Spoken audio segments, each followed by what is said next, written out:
Welcome to Bark.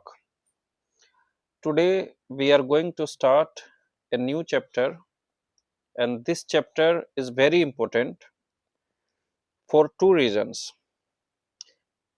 पहला तो हमें चैप्टर का नाम जानना चाहिए, तो ये है introduction to drainage system. Chapter का नाम है इंट्रोडक्शन टू ड्रेनेज सिस्टम। ये जो चैप्टर है, this chapter is important for two reasons. The first reason is that direct question can come from this lecture itself. आज जो हम वेरियस टर्म्स को पढ़ेंगे, कुछ कॉन्सेप्ट्स को समझेंगे, इस टर्म्स या कॉन्सेप्ट से डायरेक्ट क्वेश्चन आ सकते हैं, दोनों मेंस में और प्री में। इसलिए ये चैप्टर इम्पोर्टेंट है। दूसरी बात, ये चैप्टर इसलिए भी इम्पोर्टेंट है because this chapter will form the base for the next many chapters, many lectures। यानी ये जो लेक्चर है आज का, ये बेस बनाएगा आगे के लेक्चर्स के लिए।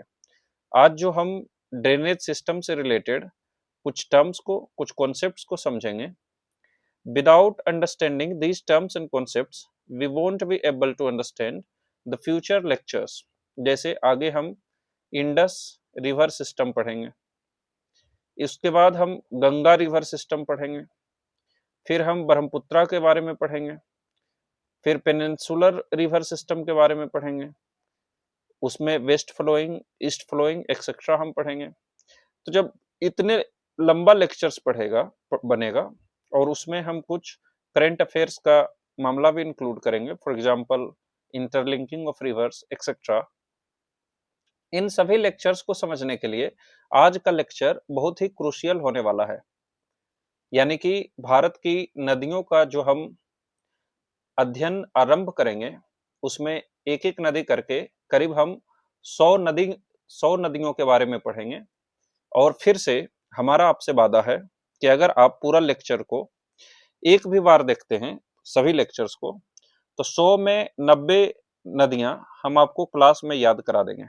आपको क्लास देखने के बाद आपको उतनी नदियां याद रहेगी, आपका जो कॉन्सेप्ट है वो क्लियर रहेगा, आपको पूरी तरीका से यह समझ में आ गया होगा कि कौन सी नदी किसकी ट्रिब्यूटरी है, कौन से स्टेट में फ्लो करती है, कहाँ से ओरिजिन है, कहाँ उसका माउथ है, इंपोर्टेंट शहर, temples, national parks etcetera, all the information related with these rivers. This is guarantee from our side. लेकिन आपको एक बार लेक्चर देखना पड़ेगा।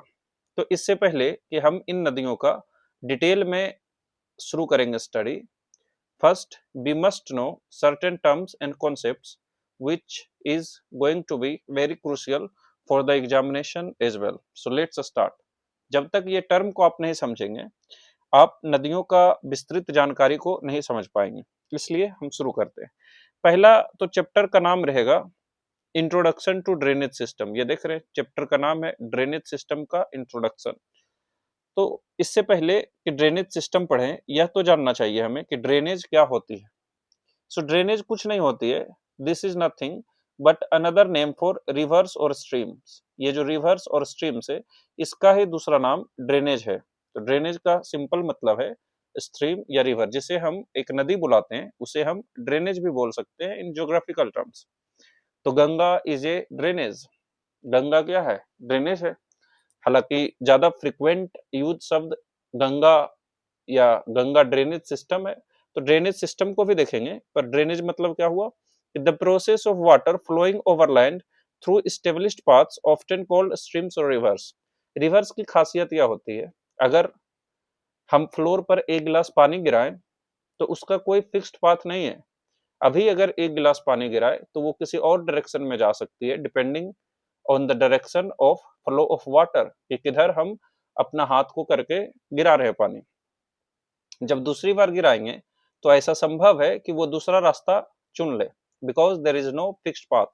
तो ड्रेनेज तभी बोलेंगे, रिवर उसी को बोलेंगे which has relatively a stable path. क्योंकि गंगा अगर रिवर है तो गंगा की एक पाथ है। हम समुद्र में कोई रिवर नहीं ढूंढ पाते हैं, because there is no particular path of the river. हालांकि ओशियन करंट की कुछ पार्ट होती है, कुछ पाथ होती है, पर वो डिफरेंट है। जब भूमि पर पानी का फिक्स्ड पाथ हो और वो फ्लो करे from higher slope to lower slope, आखिरकार रिवर ढलान को ही तो फॉलो करेगा, तो उसे ही क्या कहते हैं, ड्रेनेज कहते हैं। तो ड्रेनेज मतलब आज से कोई डेफिनेशन आपको लिखना हो तो आप लिखिएगा, it is the process of water flowing over land through established paths often called streams और रिवर्स। रिवर्स की भी डेफिनेशन पूछे तो यही लिखना है कि when water flows in a fixed path from higher slope to lower slope, it is called drainage, streams और rivers, anything you can call it. दूसरी बात है ड्रेनेज सिस्टम। देखिए, हम इसको जब तक एग्जाम्पल से नहीं समझेंगे ये समझ में नहीं आएगा। फॉर एग्जाम्पल, अगर हम गंगा ड्रेनेज सिस्टम की बात करें तो हम क्या देखेंगे, अगर सिर्फ हम गंगा ड्रेनेज की बात करें तो एक नदी गंगा की बात हो रही है, यानी जो रिवर गंगा है सिर्फ उसकी बात हो रही है। पर अगर इसमें गंगा ड्रेनेज सिस्टम भी इंक्लूड कर दिया जाए तो इसमें क्या हुए, इसमें जितना इसका ट्रिब्यूटरी है उसकी बात करेंगे, यानी अब यमुना से लेकर कोसी तक, महानंदा से लेकर रामगंगा तक सभी की बात होगी। जिस एरिया में फ्लो हो रहे हैं इस एरिया की बात होगी, कहां से गंगा रिवर शुरू हो रही है इसकी बात होगी, कहां को जा रही है इसकी बात होगी, कैसे इसका शुरुआत हुआ, ओरिजिन हुआ, इवोल्यूशन हुआ, उसकी बात होगी। यानी जब गंगा ड्रेनेज सिस्टम बोला जाए, जब ड्रेनेज सिस्टम बोला जाए तो उस रिवर की उत्पत्ति से लेकर अभी तक जिस व्यवस्था में वो चल रही है पूरी की अध्ययन को ड्रेनेज सिस्टम कहा जाएगा। तो जहां ड्रेनेज का मतलब सिर्फ रिवर होता है या स्ट्रीम होता है, the process of flow of water होता है, ड्रेनेज सिस्टम का मतलब होता है entire interconnected network of channels.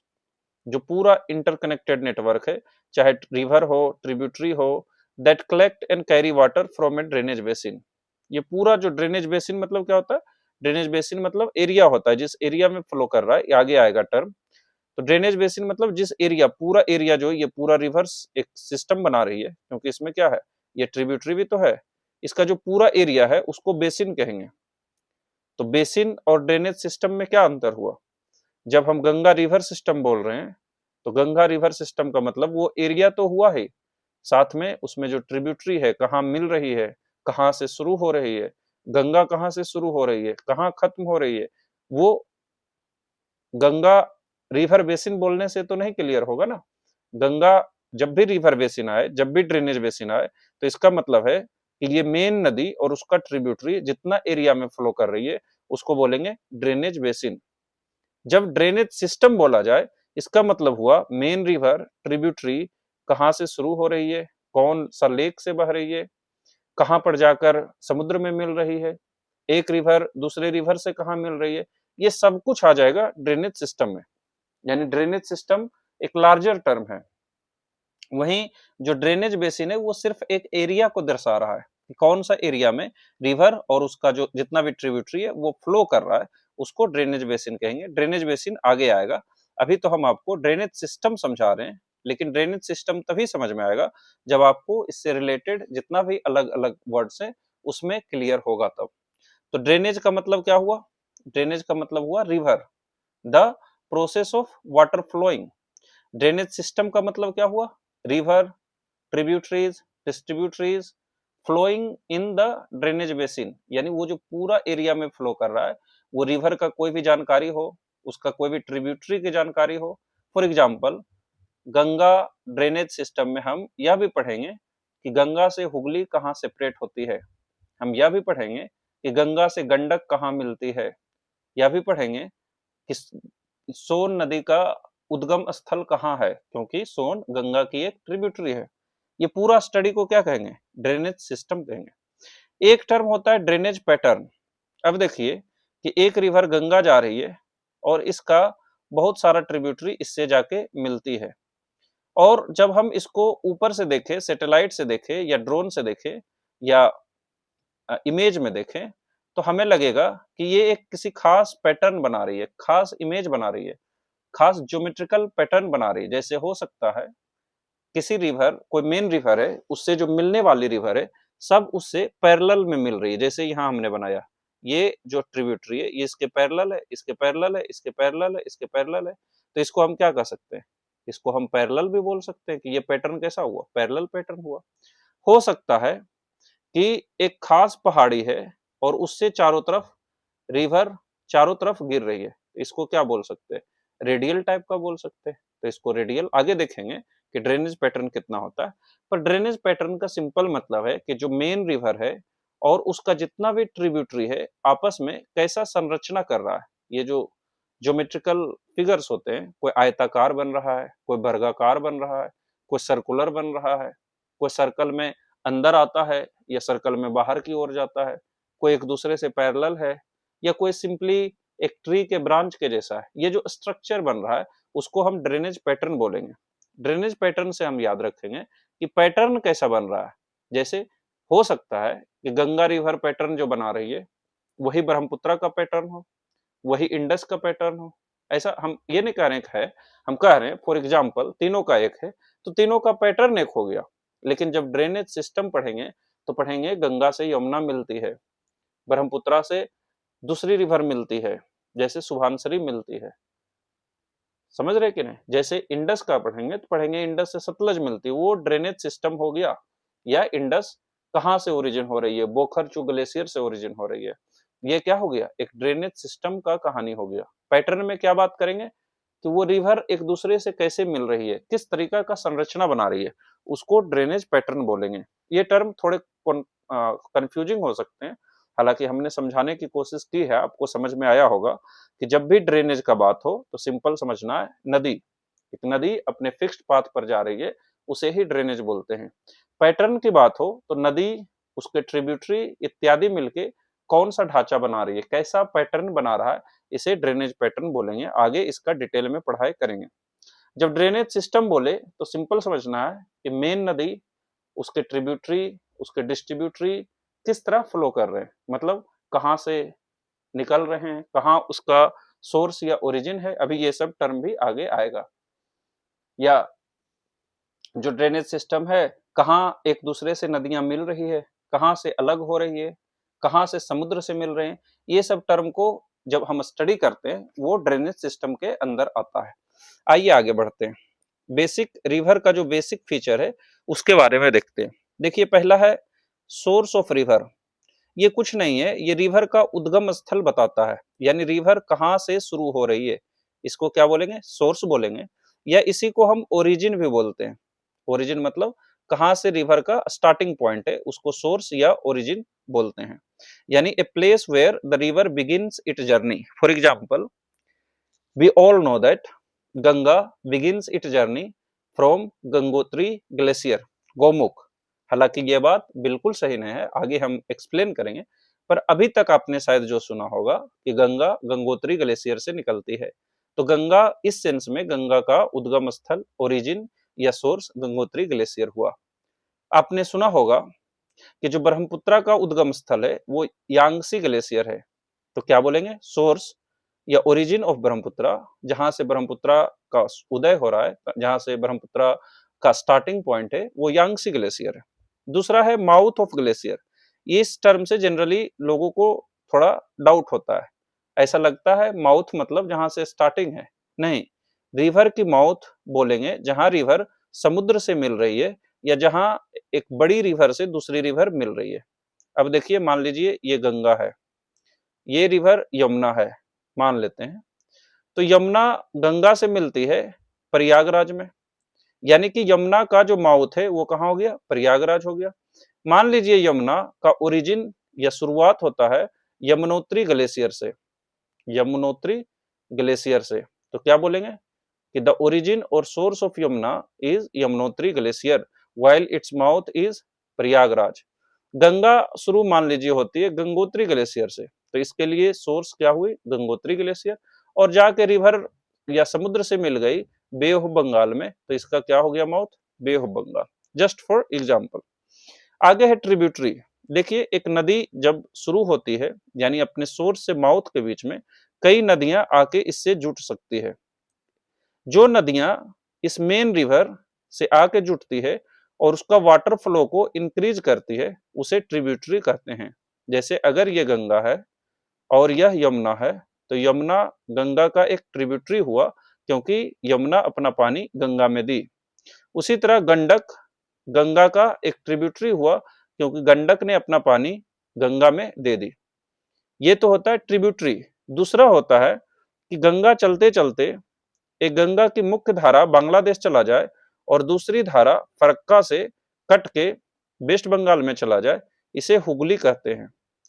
यहाँ पर जो मेन रिवर गंगा थी, उससे एक पतली धारा निकलकर इसका पानी को डिक्रीज कर दी, यानी यहाँ पर रिवर मेन रिवर से कट के अलग हो रही है, बाहर निकल रही है, इसे डिस्ट्रीब्यूटरी बोलेंगे। तो हुगली क्या हुआ? Hooghly is a distributary of Ganga because it distribute the water of Ganga. Ganga की पानी को क्या कर रही है? अपने साथ ले जा रही है। यहाँ पानी का डिस्ट्रीब्यूशन हो रहा है, इसलिए ये डिस्ट्रीब्यूटरी रिवर है। यहाँ ट्रिब्यूट हो रहा है, पानी दिया जा रहा है। यमुना कहीं और से निकलती है और यहाँ से पानी ले जाकर गंगा को देती है, इसलिए यमुना क्या हुआ? ट्रिब्यूटरी हुआ। हुगली गंगा से निकलती है और पानी को लेकर जाती है, डिस्ट्रीब्यूट करती है, so it is a distributary river. दूसरा देखिए, जहां यमुना और गंगा का मिलन हुआ या जहां गंडक और गंगा का मिलन हुआ, जहां हो सकता है कोसी आए और गंगा से मिले, इस पॉइंट को जहां दो रिवर मिलती है, इसको कॉन्फ्लुएंस कहते हैं। यानी a place where streams merge to flow together, यानी दोनों जहां मिलती है, दो धाराएं, दो नदियां, उसे ही क्या कहते हैं? कॉन्फ्लुएंस कहते हैं। इसे ही हिंदी में संगम कहते हैं। संगम आपने सुना होगा कि कुंभ क्या है? संगम पर होता है। संगम मतलब क्या है? खास करके जो प्रयागराज में कुंभ हुआ, प्रयागराज इतना महत्वपूर्ण जगह क्यों है?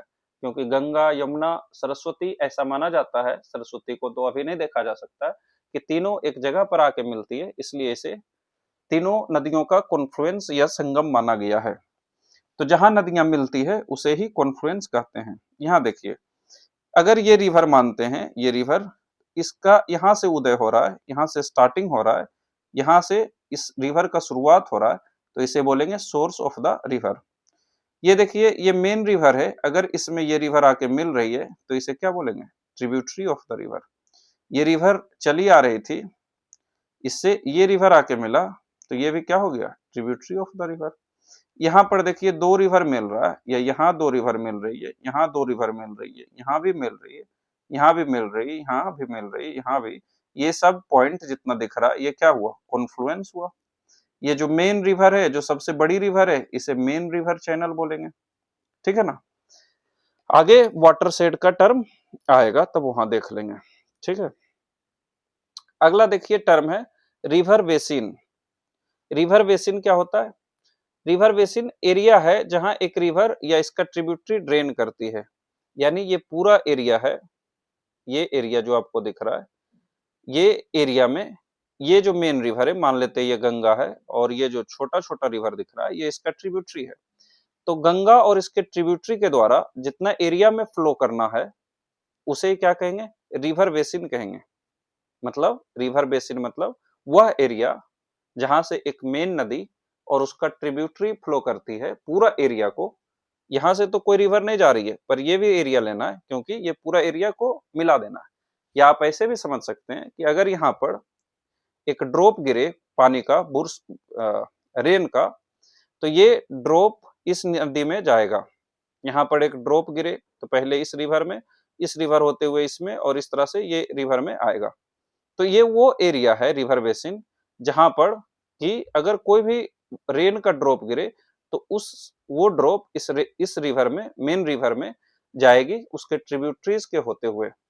इससे मिलता जुलता टर्म है catchment area, and very often these two terms are used interchangeably also. यानी ये दोनों टर्म एक दूसरे के जगह पर भी यूज होते हैं, हालांकि दोनों में थोड़ी अंतर है। कैचमेंट एरिया बोलेंगे area from which rainfall flows into a river, lake और रिजर्वायर। लेक और रिजर्वायर को रहने देते हैं। जब एक सिंगल रिवर की बात करेंगे और जितना एरिया से पानी इस रिवर में जा रही है बारिश होने पर, इसको कैचमेंट एरिया कहेंगे। लेकिन अगर इसका ट्रिब्यूटरी को भी देख लें और यहाँ पर अगर बूंद गिरती है तो इसके ट्रिब्यूटरी में गया और उसके थ्रू मेन रिवर में गया, तो ये पूरा एरिया को एक रिवर बेसिन कहेंगे, और ये छोटा सा एरिया को catchment area of this river कहेंगे। हालांकि दोनों टर्म इंटरचेंजेबली यूज होते हैं। जैसे माने कि ये गंगा रिवर है, तो गंगा जहां जहां से गुजर रही है उसके आसपास में जो छोटा सा रीजन है जहां से पानी गिरने पर गंगा में आती है, उसे कैचमेंट एरिया ऑफ गंगा कहेंगे। लेकिन अगर नेपाल में बारिश होती है और वहां पर बारिश कोसी के थ्रू आके गंगा में आती है, तो इस नेपाल को भी किसका माना जाएगा? रिवर बेसिन ऑफ गंगा माना जाएगा। रिवर बेसिन मतलब या तो वो मेन रिवर या उसके सारे ट्रिब्यूटरीज, कोई भी जहां जितना एरिया से पानी ला रही है उसे रिवर बेसिन कहेंगे।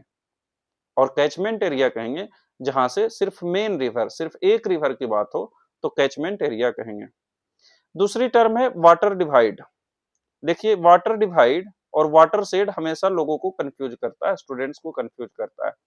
Water divide is the line that separates neighbouring drainage basin. यह एक लाइन है, जैसे फॉर एग्जांपल कि अगर ये इंडिया है, ये इंडिया है, तो हम जानते हैं कि गुजरात से दिल्ली तक अरावली जाती है, जाती है, यानी लगभग दिल्ली के पास क्या होगा, एक लाइन बना सकते हैं जहां पर वाटर इस तरफ आती है और इस तरफ का वाटर इस तरफ आती है, थोड़ा लाइन बना सकते हैं। तो इस तरह से एक लाइन क्रिएट कर सकते हैं और इधर वेस्टर्न घाट है जहां की रिवर ओरिजिन होके या तो इधर जाएगी या इस तरफ से ओरिजिन होके इस तरफ जाएगी, यानी this line also separates various drainage of India, बहुत सारे रिवर को सेपरेट करती है। तो इस लाइन को क्या बोलेंगे? इस लाइन को वाटर डिवाइड बोलेंगे। यानी वाटर डिवाइड क्या हुआ? This is a line that separates two drainage system. Drainage system मतलब क्या हुआ? नदियों का पूरा जाल को ड्रेनेज सिस्टम कहेंगे। जैसे ये गंगा है, यमुना है, उसका जितना भी ट्रिब्यूटरी है एक ड्रेनेज सिस्टम हुआ। यह हम इसको फोटो में दिखाते हैं, कहीं पर होगा, रुकिएगा just for a minute, let me come. जैसे मान लीजिए ये है, तो इसमें या इसमें देखिए यहाँ पर ये जो रिवर दिख रही है ये सब इंडस में जाके मिलती है, इस तरफ वाला, इसी को इंडस रिवर सिस्टम कहते हैं। ये पूरा नदियों का जो एक तंत्र है ट्रिब्यूटरी और मेन रिवर के साथ, इसको इंडस रिवर सिस्टम कहते हैं। बीच में यहाँ देखिए इसी को क्या बोलेंगे? इसी को हम गंगा रिवर सिस्टम बोलेंगे। और इस तरफ ब्रह्मपुत्र रिवर सिस्टम है। तो यहाँ पर हम एक इमेजिनरी लाइन मान सकते हैं कि जो इस दोनों के बीच में एक लाइन है जो सेपरेट कर रही है, इस तरफ इंडस है, इस तरफ गंगा है, तो इस लाइन को क्या बोलेंगे? एक ड्रेनेज, क्या बोलेंगे? वाटर डिवाइड बोलेंगे। क्या बोलेंगे? Water divide. तो वाटर डिवाइड क्या हुआ? ए लाइन, एक लाइन है जो ऐसा माना जा सकता है कि सेपरेट कर रही है इंडस को और गंगा को, गंगा रिवर सिस्टम को। तो शायद ड्रेनेज वाटर डिवाइड समझ में आया हो। ये मेन पॉइंट है कि ये लाइन है, एक लाइन को इंडिकेट करता है जो सेपरेट करता है दो ड्रेनेज बेसिन को। जब हम ड्रेनेज बेसिन को पढ़ेंगे तो ये लाइन को भी पढ़ेंगे और देखेंगे कि कैसे सेपरेट करती है। लेकिन वाटर शेड जो है ये एक लैंड है जो सेपरेट करती है टू एडजेसेंट रिवर सिस्टम को। ये एक लाइन है और ये एक रिज या लैंड है। जैसे ये जो अरावली है, ये अरावली, या फिर दूसरा अगर हम लें एग्जांपल कि जैसे नॉर्थ ईस्ट का एग्जांपल ले सकते हैं कि नॉर्थ ईस्ट में जो पूर्वांचल से पूर्वांचल हिल है उसके इस तरफ ब्रह्मपुत्र बहती है और इस तरफ इरावदी रिवर बहती है। तो ये जो पूर्वांचल है ये कैसा एक्ट हुआ? एक वाटर शेड की तरह एक्ट हुआ। दिस रिज और mountain system separates two different river system of India, मतलब one of India and one of Myanmar, यानी दो डिफरेंट ड्रेनेज सिस्टम को सेपरेट करती है ये रिज, ये माउंटेन, इसी को ही वाटर शेड कहते हैं। जनरली वाटर डिवाइड सब जगह यूज नहीं किया जाता है। इंडिया के केस में एक लाइन है इस तरह से जो इमेजिनरी लाइन है जो ऐसा माना जाता है कि वाटर डिवाइड है जो सेपरेट करती है दो, मतलब कुछ रिवर जो इस तरफ आ रही है और कुछ रिवर जो इस तरफ जा रही है। तो वाटर डिवाइड जब भी आए तो हम सेम लिखेंगे कि लाइन जो सेपरेट करती है ड्रेनेज बेसिन को, और वाटर शेड आए तो हम लिखेंगे रिज या माउंटेन जो सेपरेट करती है दो रिवर सिस्टम को। शायद समझ में आया हो। इसका इमेज यहाँ पर लगाना शायद मिस हो गया है। तो अगर कल का या आगे का जो हम रिवर का लेक्चर देखेंगे उसमें हम फिर से इसका इमेज लगा के एक बार 2 मिनट में आपको समझाएंगे। पर वाटर डिवाइड मतलब सिंपल द लाइन, और वाटर शेड मतलब कोई भी पहाड़ी जो सेपरेट करते हैं। आगे है रिवर डिस्चार्ज। ये है the volume of water flowing through a river channel. जैसे मान लेते हैं ये गंगा है, तो इसमें जो वॉल्यूम ऑफ वाटर फ्लो कर रही है, वॉल्यूम ऑफ वाटर मतलब कितना वॉल्यूम वाटर पर सेकेंड या पर मिनट या पर आवर, आपका जैसा मन करे समय रखने का, वो बे ऑफ बंगाल में जो पानी जा रही है उसे ही क्या बोलेंगे, रिवर डिस्चार्ज बोलेंगे। यानी सिंपल है, कितना पानी ये रिवर कैरी कर रही है। जैसे गंगा ज्यादा पानी लेकर जाएगी in comparison to smaller rivers. जो छोटे नदियां हैं, जैसे मान लीजिए तापी है, लूनी है, बानस है, ये सब के कंपैरिजन में गंगा में क्या है, ज्यादा पानी जाएगा।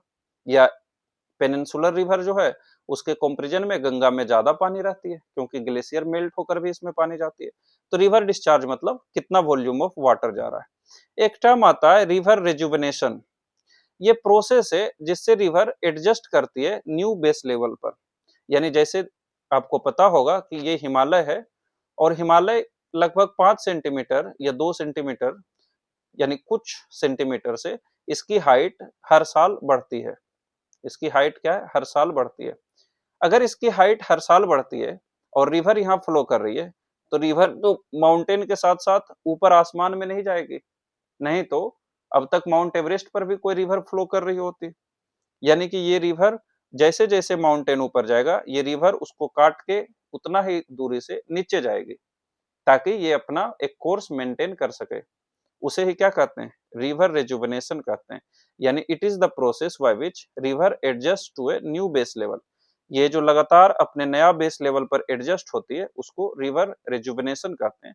ये टर्म इंपॉर्टेंट इसलिए है क्योंकि कहीं कहीं पर करंट अफेयर्स में हमें पढ़ने को मिल सकता है कि we need to rejuvenate the reverse.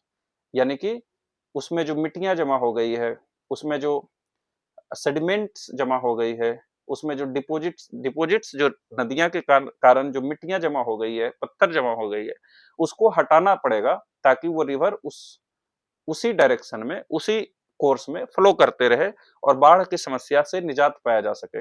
So the term river rejuvenation can be, मतलब हम मैनमेड भी कर सकते हैं, रिजुवेनेट कर सकते हैं, रिवर को एक नई लाइफ दे सकते हैं अगर उसकी कोर्स को साफ किया जाए, जिससे बाढ़ की भी संभावना कम हो सकती है। इसलिए ये टर्म हालांकि ऐसे उतना इंपॉर्टेंट नहीं है। एक टर्म आता है एंटीसीडेंट ड्रेनेज। जब भी हम गंगा रिवर पढ़ेंगे, जब भी हम इंडस की बात करेंगे, जब भी हम सतलज की बात करेंगे, जब भी हम गंडक रिवर की बात करेंगे, कोसी की बात करेंगे, ब्रह्मपुत्रा की बात करेंगे, तो ये एंटीसीडेंट ड्रेनेज का चर्चा होगी। ये एंटीसीडेंट रिवर वो नदियां हैं जो हिमालय के बनने से पहले ही फ्लो कर रही है। यानी जब हिमालय नहीं बना था और इंडियन प्लेट यूरेशियन प्लेट से टकराया था, तभी ये नदियां यूरेशियन प्लेट से आती थी, और बीच में जो तेथीज सी प्रेजेंट था, यही तेथीज सी में ये नदियां अपना सेडिमेंट्स डिपॉजिट करती थी और अपना वाटर को यहाँ गिराते थे। यानी जब इंडियन प्लेट इस तरफ था और यूरेशियन प्लेट ऊपर था, टक्कर नहीं हुई थी, हिमालय का फॉर्मेशन नहीं हुआ था, तो कुछ नदियां ऊपर से, यानी कि हिमालय तो नहीं थी, ऊपर यूरेशियन प्लेट से आती थी और तेथिस सी में अपना सेडिमेंटेशन या अपना वाटर डिस्चार्ज करती थी। These rivers are known as antecedent drainage. यानी these are those rivers which were flowing even before the formation of Himalayas. Himalaya बनते गए और हिमालय की चोटी ऊंची होती गई, और ये नदियां इसको काट के नीचे से बहते रहे, इसलिए इन नदियां एक घाटी बनाती है, जॉर्ज बनाती है। जॉर्ज मतलब ही हुआ घाटी, भी shaped valley. V shaped valley मतलब इस तरह से नदियां पहाड़ को काटती है, जो अभी वी जैसा दिखता है, यानी नीचे सकरा है, ऊपर थोड़ा ज्यादा चौड़ा हो गया है। तो वी शेप्ड वैली, या कई जगह आई शेप्ड वैली भी दिखता है कि एकदम पूरा इस तरह से पैरेलल काट काट दिया हो दो पहाड़ों के बीच में। ऐसी वैली ये एंटीसीडेंट नदियां बनाती है, क्योंकि ये हिमालय के पहले बनने से पहले ही फ्लो कर रही थी। हिमालय बनती गई और ये पहाड़ों को काटती गई और अपनी घाटी में फ्लो करती है। इसका एग्जाम्पल है गंगा, गंडक, सतलज। ये जब हम रिवर के बारे में डिटेल से पढ़ेंगे तो आपको ये बहुत आसानी से समझ में आ जाएगा, कोई दिक्कत नहीं होगा, क्योंकि वहां हम देखेंगे जो भी हिमालय के ऊपर से आ रहा है वो कैसा नदियां होगी, एंटीसीडेंट रिवर होगी। आगे है ड्रेनेज पैटर्न। हमने पहले ही डेफिनेशन, जब हम टर्म्स पढ़ रहे थे तब हमने देखा कि ड्रेनेज पैटर्न का मतलब होता है नदियां जो और उसके ट्रिब्यूटरी मिलकर एक खास पैटर्न का निर्माण करती है। जब हम सैटेलाइट से, एरोप्लेन से या ऊपर से ड्रोन के माध्यम से बहुत ऊपर जाकर हम नदियों को देखें, तो जो प्लेन में नदियां बह रही है गंगा, वो लगेगा कि कुछ इस तरह फ्लो कर रही है। ये मान लेते हैं कि गंगा है, तो ऐसा लगेगा गंगा ऐसे जा रही है और उसका ट्रिब्यूटरीज कुछ इस तरह से गंगा से आके मिल रही है, गंगा से कुछ इस तरह से आके मिल रही है। तो ये एक खास संरचना पैदा किया है, एक खास ज्योमेट्रिकल स्ट्रक्चर पैदा किया है। जब हम दूसरी जगह की नदियां को देखेंगे तो हो सकता है वो कुछ इस तरह दिखे, ये मेन रिवर जा रही है और उसकी ट्रिब्यूटरी इस तरह से मिल रही है, इस तरह से मिल रही है, तो ये अलग संरचना हुई। कहीं और देखेंगे तो ऐसा लगेगा ऊपर में ये माउंटेन की पहाड़ी है और चारों तरफ इससे नदियां ऊपर से निकल के चारों ओर जा रही है, तो ये अलग संरचना हुई।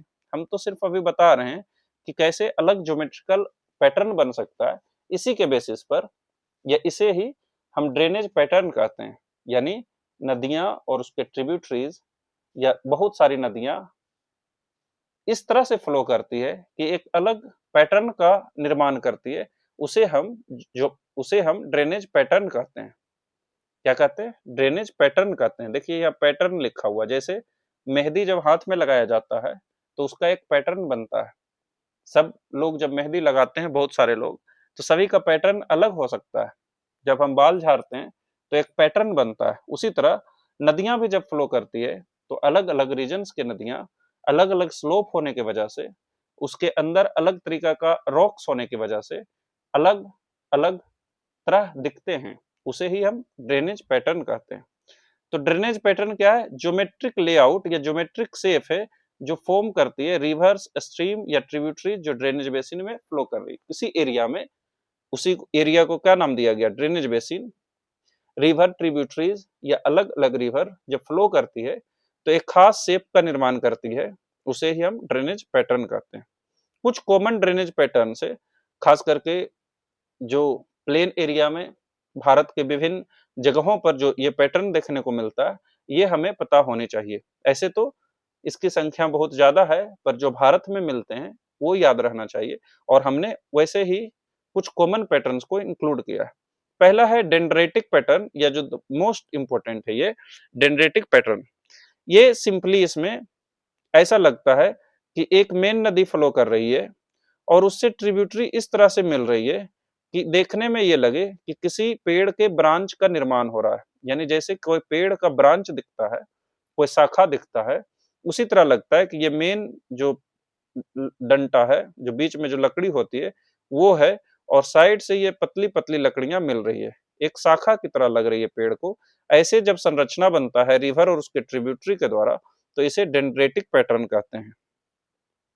जनरली ऐसा पैटर्न प्लेन एरिया में देखने को मिलता है, जो नॉर्दर्न प्लेन है या कोई और प्लेन में भी, पर खास करके नॉर्दर्न प्लेन में ऐसा देखने को मिलता है।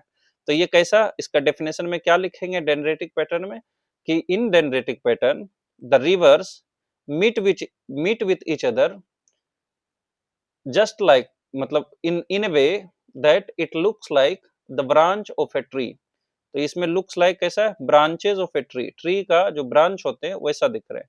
ये कॉमन कहाँ है? ये कॉमन है जहां यूनिफॉर्म बेडरॉक है, यानी नीचे यूनिफॉर्मिटी होती है बेडरॉक में, नीचे का जो मिट्टी है वहां यूनिफॉर्मिटी होती है, वहां जैसे कि नॉर्दर्न प्लेन्स ऑफ इंडिया में ये देखने को मिलता है। देखिए ये नॉर्दर्न प्लेन ऑफ इंडिया में इस तरह का रिवर देखने को मिलती है, ये मेन रिवर है और इसका ट्रिब्यूटरी कुछ इस तरीका से मिल रही है कि देखने में लगे कि एक ट्री का ब्रांच है। ठीक है, अगला है ट्रेलिस। इसमें streams have repeating fishbone like structure. Trellis में क्या लिखेंगे? Fishbone like structure. आपने अगर मछली खाया है या मछली को देखा है तो आपने देखा होगा बीच में एक होती है ऐसा करके रिब जैसा, और साइड से इस तरह से मिलती है उसका डिफरेंट जो बोन्स होती है। तो ऐसा लगेगा कि मछली के जो बोन्स होते हैं, फिश का जो बोन है, उसा पैटर्न बना रहा है, क्योंकि ये जो मेन स्ट्रीम में इसका जो ट्रिब्यूटरी है वो राइट एंगल पर मिल रहा है। आप ऐसे भी लिख सकते हैं कि in trellis drainage pattern the rivers and its tributaries meet with each other so that they look like fishbone like structure और they make fishbone like pattern, ये भी लिख सकते हैं। या दूसरा हम इसको ऐसे भी डिफाइन कर सकते हैं कि when the tributaries meets the main river in at right angles, अगर 90 डिग्री पर मिले, पीछे देखे थे कि मेन रिवर है और ये नदियां 90 डिग्री पर नहीं मिल रही है, एक्यूट एंगल पर मिल रही है, लेस देन 90 डिग्री पर मिल रही है। देखिए लेस देन 90 है, 90 तो इतना होता, 90 तो इतना होता, लेस देन 90 पर मिल रही है। या भी हम बोल सकते हैं किसके लिए, डेंड्रिटिक के लिए। पर क्योंकि हमने फिगर देखा तो ऑब्जेक्टिव भी अगर आता है तो आप ये फिगर बनाकर रिड्यूस कर सकते हैं इन सब पॉइंट्स को कि 90 पर मिल रही है, कम पर मिल रही है, ज्यादा पर मिल रही है। जैसे अगर सेम क्वेश्चन को उल्टा कर दिया, ये मेन है रिवर, तो अगर इस तरीका से एक्यूट एंगल है तो इधर से देखेंगे तो ऑब्ट्यूस भी हो गया, है ना। तो किस तरह से क्वेश्चन पूछता है उस पर भी निर्भर करेगा। पर जो डेंड्रिटिक पैटर्न है, अगर मेन रिवर इस तरह है, अगर मेन रिवर को हम बनाएं इस तरीका से और इसका ट्रिब्यूटरी इस तरीका से मिल रहा है, तो हम कह सकते हैं कि एक जो मेन रिवर और ट्रिब्यूटरी है उसमें एक्यूट एंगल बन रहा है। लेकिन जो ट्रेलिस है इसमें अगर मेन रिवर ये है और इसमें जो ट्रिब्यूटरी मिल रहा है इस तरीका से, तो कह सकते हैं कि दोनों के बीच में क्या है, 90 डिग्री का एंगल है। ये ऐसे भी डिफाइन कर सकते हैं। उसी तरह जो ये है डेंड्रिटिक, इसमें हमने डिफाइन किया कि this pattern looks like the branches of a tree. उसी तरह इसको हम डिफाइन कर सकते हैं कि this pattern looks like fish bone like pattern, यानी जो मछलियां का बोन होती है वैसा दिखती है। ये अकर होती है फोल्डेड माउंटेन्स में, और भारत में फोल्डेड माउंटेन्स कहाँ है, हिमालय एक फोल्डेड माउंटेन्स का एग्जांपल है, फोल्ड माउंटेन का एग्जांपल है। तो इस तरह का पैटर्न, ट्रेलिस पैटर्न जो है ये फोल्डेड माउंटेन्स, देखिए ऐसा लग रहा है ना कि बीच में ऐसा है और एक जो फिश बोन का स्ट्रक्चर होता है उस तरीका से दिख रहा है। अगला है रेडियल। रेडियल का सिंपल मतलब होता है कि एक हाई पॉइंट होगा, इस तरह से एक ऊंचा जगह होगा और इसके चारों तरफ यहां से रिवर निकलेगी, चारों तरफ नदियां का प्रवाह होगा, इसे क्या बोलेंगे, रेडियल ड्रेनेज पैटर्न। भारत में रेडियल ड्रेनेज पैटर्न जो है यह इंपॉर्टेंट है और यह अमरकंटक के पास देखने को मिल सकता है। यानी अमरकंटक, अगर ये माउंटेन अमरकंटक है तो इसके चारों तरफ कुछ नदियां निकलती हुई दिखती है और रेडियल ड्रेनेज पैटर्न बनाती है। आगे जब हम पढ़ेंगे रिवर के बारे में तो ये भी देखेंगे कि कौन सी नदियां अमरकंटक से निकलती है। इसका दूसरा एग्जाम्पल हो सकता है कि जो गिरनार माउंटेन है, गिर की पहाड़ी जो है गुजरात में, वहां से भी रिवर्स ऐसा लगता है कि ऊपर से चारों तरफ फ्लो कर रही है, उसको भी रेडियल कहेंगे। ठीक, जैसे देखिए ये मानते हैं ऊपर पॉइंट है, ऊंचाई पर है, तो इससे नीचे चारों तरफ जब फ्लो करेगी तो इसको रेडियल पैटर्न बोलेंगे। ये यहाँ देखिए ज्यादा 3D में दिख रहा है, ये वोल्केनो है ऊपर तक और यहाँ से पानी पड़ने पर ये चारों तरफ ऐसा लगेगा कि रिवर फ्लो कर रही है, इसे ही क्या बोलेंगे, इसे रेडियल पैटर्न बोलते हैं। समझ में आया होगा। एग्जाम्पल क्या है, एग्जाम्पल हम अमरकंटक हिल्स के पास दे सकते हैं और आगे हम रिवर को भी पढ़ेंगे तो अमरकंटक हिल्स के पास दे सकते हैं, और साथ में जो गिरनार की पहाड़ी है या गिर की पहाड़ी है, आगे देखेंगे दोनों अलग अलग भी है, पर जो गिरनार माउंटेन्स या हिल्स है गुजरात में, यह भी एग्जाम्पल है। ठीक है, आगे है रेक्टेंगुलर।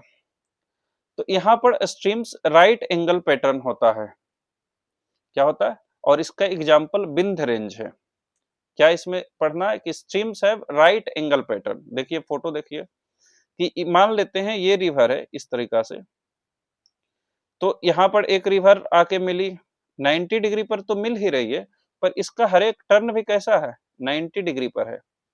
देखिए यहाँ पर ये अगर रिवर है एक 90 डिग्री पर ही मुड़ भी रहा है और इससे आने वाला ट्रिब्यूटरी भी 90 डिग्री पर मिल रहा है।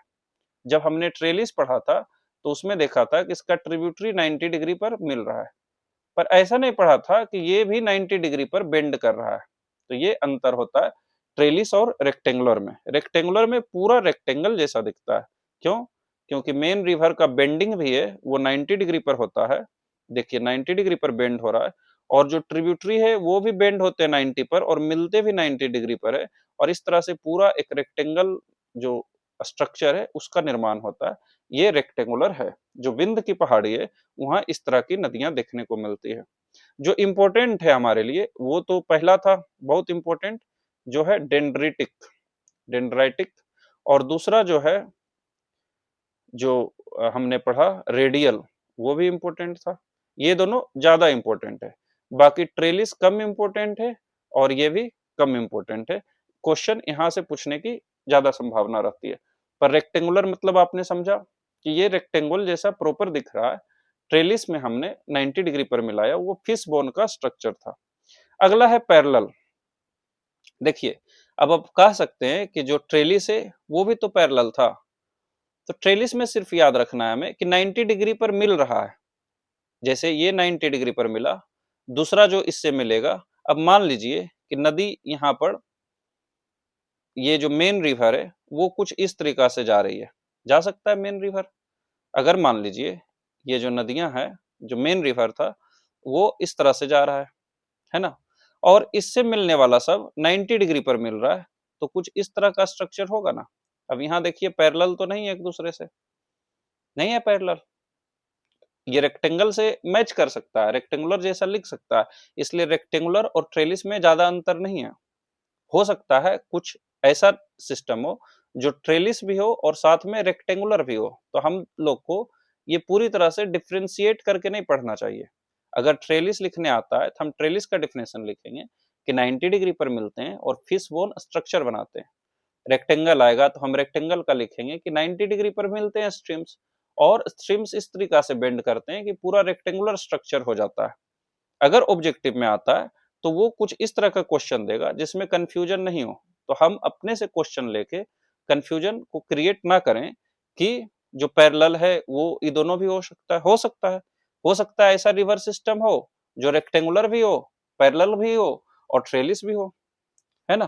तो पैरेलल का जो डेफिनेशन है वो सिंपल है कि जब स्ट्रीम्स एक दूसरे के पैरेलल फ्लो करें, यहाँ देखिए मिलने का बात ही नहीं हो रहा है, यहाँ सिर्फ क्या हो रहा है कि एक दूसरे के पैरेलल हो, तो इसे क्या कहेंगे पैरेलल।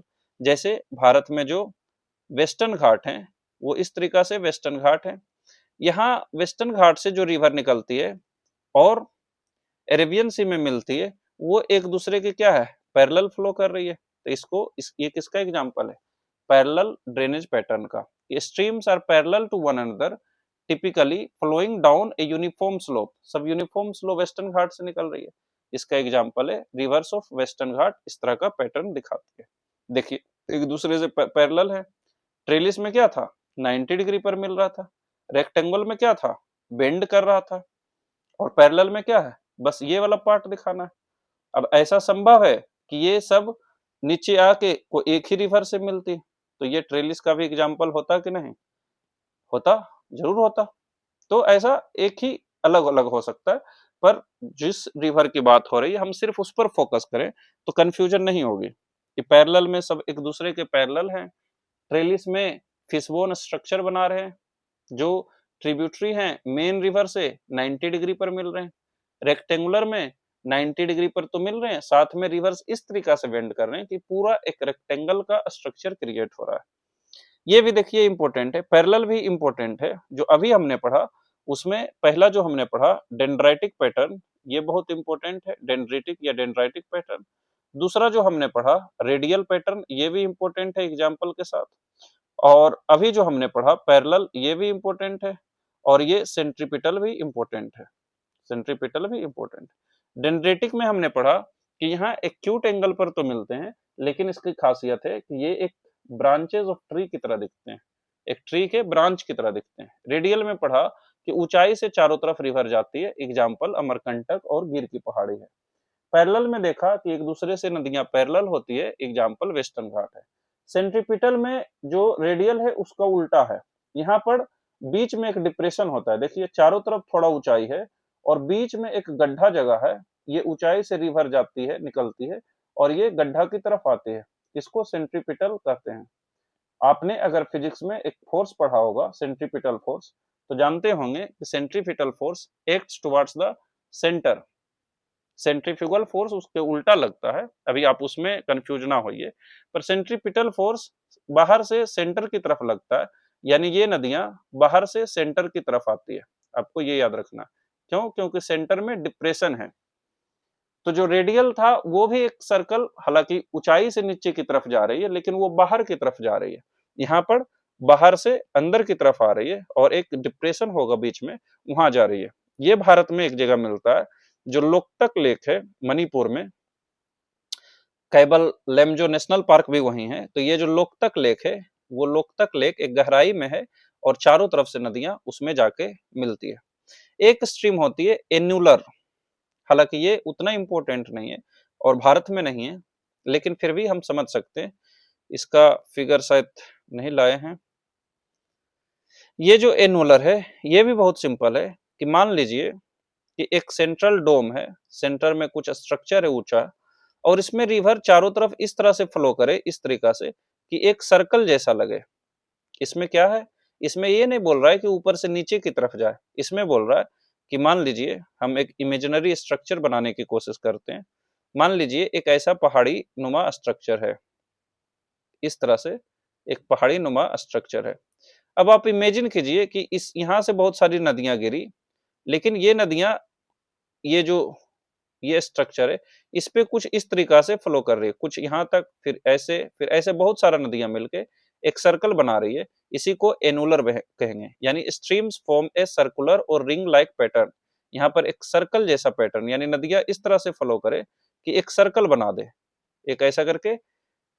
पहले रेडियल में देखे बाहर की तरफ, सेंट्रिपिटल में देखे सेंटर की तरफ जा रहा है, सर्कल में नहीं बन रहा है, सेंटर की तरफ जा रहा है, रेडियस जैसा दिख रहा है ना। लेकिन इसमें क्या है कि एक सर्कल जैसा ही स्ट्रक्चर बन जाए, रिवर इस तरह से फ्लो करे कि एक सर्कल नुमा स्ट्रक्चर बना दे, इसको बोलेंगे एनुलर स्ट्रक्चर। ये देखिए एक सर्कल जैसा लग रहा है, बहुत सारा नदियां मिलकर एक सर्कल बना रहा है, तो उसको एनुलर बोलेंगे। अब आते हैं अगला जो है हमारा आज का, वो है classification of reverse in India. Bharat में नदियों को क्लासिफाई किया गया है। कुछ जो पहला क्लासिफिकेशन है, उसमें हमने 4 कैटेगरी में विभाजित किया है। अब देखिए, इसमें कोई एक पैटर्न पकड़ने की कोशिश नहीं कीजिए कि क्यों ऐसा क्लासिफाई किया है। इसमें अगर क्वेश्चन आता है तो सिंपली आएगा कि हिमालयन रिवर से आप क्या समझते हैं, पेनिनसुलर रिवर मतलब आप समझ पा रहे हैं कि नहीं, कोस्टल रिवर मतलब आप समझ पा रहे हैं कि नहीं, और reverse of inland drainage basin मतलब आप समझ पा रहे हैं कि नहीं। तो ये कोई यूनिफॉर्म क्राइटेरिया नहीं है, या कोई एक ऐसा बेसिस नहीं है जिसके बेसिस पर ये नदियों का क्लासिफिकेशन किया गया है। पर भारत में ये 4 नदियां मिलते हैं तरह के, चारों एक दूसरे से अलग हैं, इसलिए हम इन चारों को पढ़ रहे हैं। पर इसमें आप कोई कॉमन थ्रेड पकड़ने की कोशिश नहीं कीजिएगा। तो जो पहला है वो है हिमालयन रिवर्स। इसकी खासियत क्या होती है? हिमालयन रिवर्स की खासियत है कि इसमें जो वाटर आते हैं वो मेल्टिंग स्नो और ग्लेशियर, यानी ग्लेशियर जो पहाड़ के ऊपर, हमने बहुत सारे ग्लेशियर्स पढ़े, उससे जो पानी आती है मेल्ट होकर, उससे भी पानी मिलता है और साथ में मॉनसून से भी मिलता है। इस वजह से इसमें सालों भर पानी रहता है। इसलिए ऐसे नदियों को पेरेनियल रिवर बोलते हैं। यानी पेरेनियल रिवर का मतलब हुआ वो नदियां जिसमें सालों भर पानी रहती है, पूरा वर्ष पानी रहती है, इसलिए ऐसे नदियों को हम पेरेनियल रिवर बोलते हैं। यानी कि these reverse have water through out the year, इसमें पानी की कमी नहीं होती है। जैसे इंडस, गंगा, ब्रह्मपुत्रा, मेघना, ये सब हम पढ़ेंगे, अभी हमने देखा भी था। जैसे इस तरफ इंडस नदी है, डिटेल में हम पढ़ेंगे कौन कौन नदियां इंडस की है, आपने पहले सुन ही रखा होगा।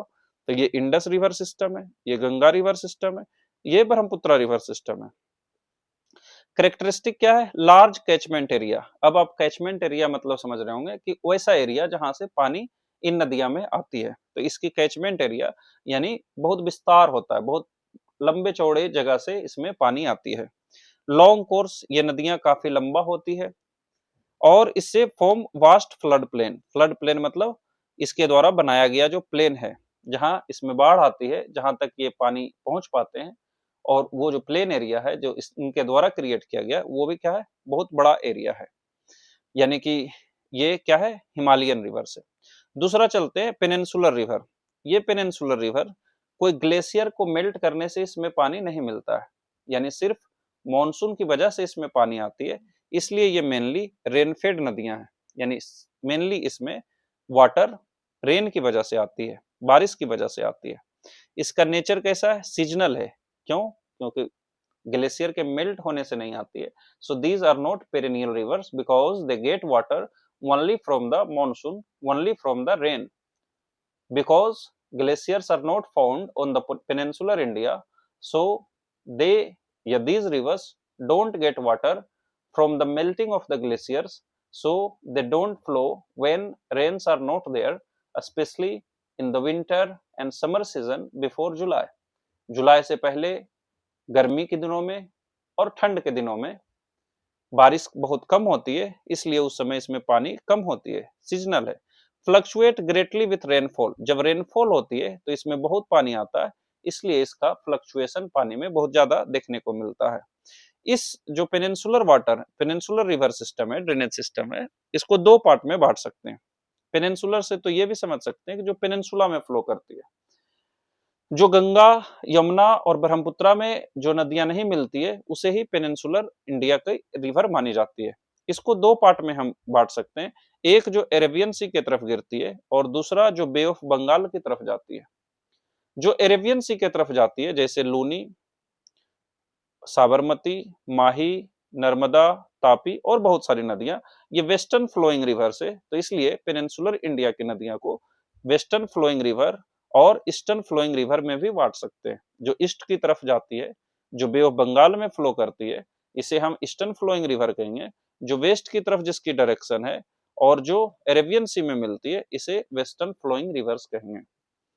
तो इसको हम ईस्टर्न फ्लोइंग रिवर या बे ऑफ बंगाल ब्रांच कहेंगे। वेस्टर्न फ्लोइंग या अरेबियन सी या गल्फ ऑफ खंभात में जो नदियां गिरती है, जैसे ईस्ट फ्लो करने वाली नदियों में गोदावरी, कृष्णा, कावेरी, महानदी एक्सेट्रा हैं। जो वेस्ट फ्लोइंग रिवर है, नर्मदा, तापी, माही, साबरमती हैं। इसका आगे डिटेल में डिफरेंशिएशन दिया गया है, तब हम वहां पढ़ेंगे।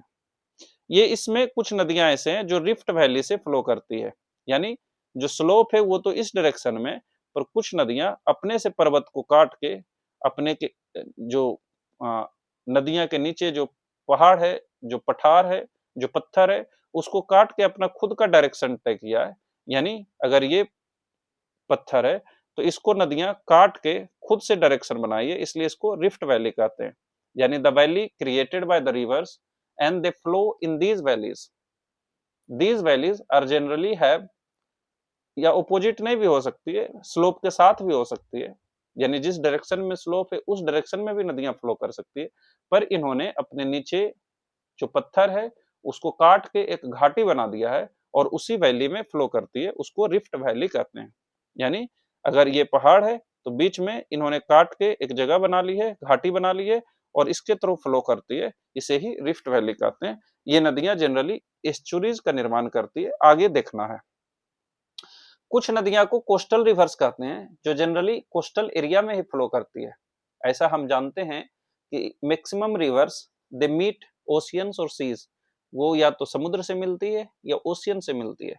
लेकिन कोस्टल रिवर वो नदियां हैं जो छोटे होते हैं और जनरली जो कोस्टल एरिया है उसी में फ्लो करते हैं। जैसे कि भारत में वेस्टर्न घाट बहुत नजदीक है कोस्टल एरिया से, यानी समुद्र का जो, जहां समुद्र और मिट्टी मिल रहा है, यहाँ ये कोस्ट लाइन से बहुत नजदीक है वेस्टर्न घाट।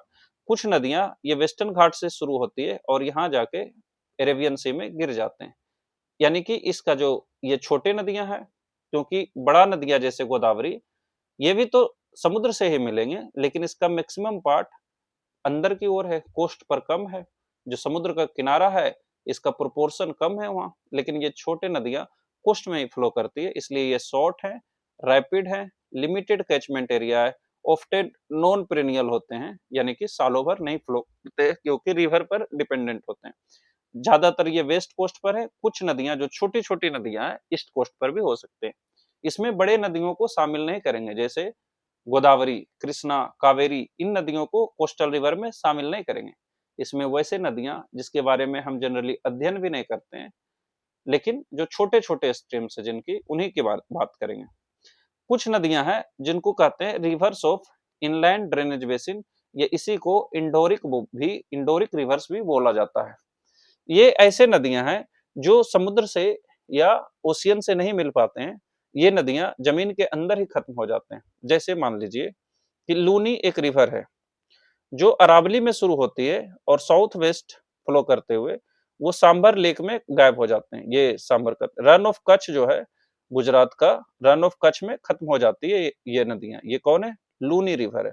यानी लूनी रिवर समुद्र तक नहीं आ पाई। गंगा हम जानते हैं बे ऑफ बंगाल में गिरती है, यानी समुद्र को पाती है। इंडस अरेबियन सी में गिरती है, यानी समुद्र को पाती है। गोदावरी, कृष्णा, कावेरी इत्यादि नदियां भी बे ऑफ बंगाल से मिलती है, समुद्र को प्राप्त करती है। पर कुछ नदियां जो समुद्र को प्राप्त नहीं करती है, समुद्र तक नहीं पहुंच पाती है, जमीन पर ही मौजूद किसी लेक में, रन ऑफ कच्छ में, सांभर लेक में, लोकटक लेक में इत्यादि में मिलकर रह जाती है, उसे ही हम reverse of inland drainage basin या इंडोरिक रिवर्स कहते हैं। जैसे इसका एग्जाम्पल लोकेशन वेस्टर्न राजस्थान में मिल सकते हैं। जैसे सांभर लेक के में बहुत सारी नदियां जाकर गिरती है, उसे हम इनलैंड ड्रेनेज बेसिन कह सकते हैं। जैसे अभी हमने ऊपर में पढ़ा कि कुछ नदियां को सेंट्रीपिटल रिवर्स कहते हैं, बीच में डिप्रेशन होती है, चारों तरफ से ऐसे नदियां जाके उसी डिप्रेशन में फॉल करती है। इस जैसे लोकतक लेक का एग्जाम्पल भी हो सकता है। ऐसे नदियां एफेमेरल होती है, यानी सीजनल को एफेमेरल रिवर्स बोलते हैं, और जो सालों भर बहती है उसे पेरेनियल रिवर्स बोलते हैं।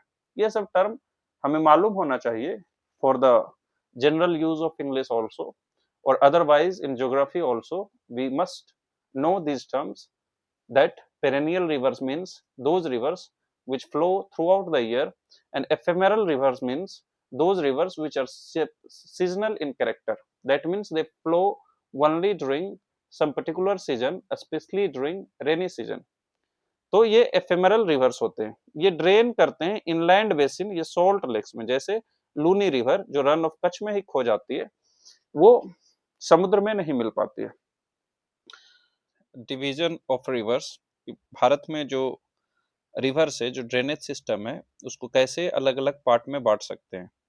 तो जो हमारे यहाँ रिवर्स है उसको एक तरीका और से बांट सकते हैं, जिसे कहते हैं बाय कैचमेंट एरिया और साइज। यानी कि कितना बड़ा एरिया में वो रिवर फ्लो कर रही है। कैचमेंट एरिया हमने पढ़ा था कि कोई रिवर अगर फ्लो कर रही है तो वो कितना दूर से पानी को समेट सकती है, यानी कितनी दूर अगर बारिश होगी तो वो बारिश की बूंद इस रिवर में आएगी, उसे ही कैचमेंट एरिया कहते हैं। इसके बेसिस पर हम रिवर जो भारत में मिलते हैं उसको तीन कैटेगरी में बांट सकते हैं। एक को कहते हैं मेजर रिवर्स, दूसरे को मीडियम रिवर्स, और तीसरे को माइनर रिवर्स। मेजर रिवर्स उन बड़े नदियों का नाम है जिसका कैचमेंट एरिया 20,000 स्क्वायर किलोमीटर से भी ज्यादा है। यानी ऐसे रिवर्स 20,000 स्क्वायर किलोमीटर में भी अगर पानी गिरे तो वहां का अगर 20,000 स्क्वायर किलोमीटर में बारिश हो तो उतना एरिया का बारिश का बूंद ऐसे रिवर में आती है। यानी एरिया जो है, अगर 20,000 किलोमीटर स्क्वायर से ज्यादा के एरिया में बारिश होने पर अगर वो पानी को समेट पा रहा है तो ऐसे रिवर को मेजर रिवर्स कहेंगे, जैसे गंगा, गोदावरी, कृष्णा इत्यादि। मीडियम रिवर उसको कहते हैं जहां कैचमेंट एरिया 2,000 से 20,000 के बीच में हो। ये 20,000 से ज्यादा था तो सिंपल है, 3 है 20,000, फिर 2,000 और 2,000 से कम। मेजर कहेंगे जब 20,000 से ज्यादा होगी, मीडियम कहेंगे जब 20,000 से 2,000 के बीच होगी, और स्मॉल या माइनर रिवर्स कहेंगे जब जिसका कैचमेंट एरिया 2,000 स्क्वायर किलोमीटर से भी कम हो। इसमें कोस्टल एरिया आते हैं। मीडियम में साबरमती, माही इत्यादि आते हैं। इंडस, गंगा, ब्रह्मपुत्रा, गोदावरी, कृष्णा, यमुना, कावेरी इत्यादि मेजर रिवर्स ऑफ इंडिया में आते हैं। इससे ऐसा नहीं पूछेगा कि कोई रिवर दे दिया और पूछ लेगा ये मेजर है या मीडियम है या माइनर है, वैसे में बहुत डिफिकल्ट हो जाएगा। इसमें सिंपल है कि शायद किसी एग्जाम में ऐसा पूछ ले कि भारत की नदियों को एरिया, कैचमेंट एरिया के हिसाब से कितने पार्ट में बांटते हैं, मेजर, मीडियम और माइनर।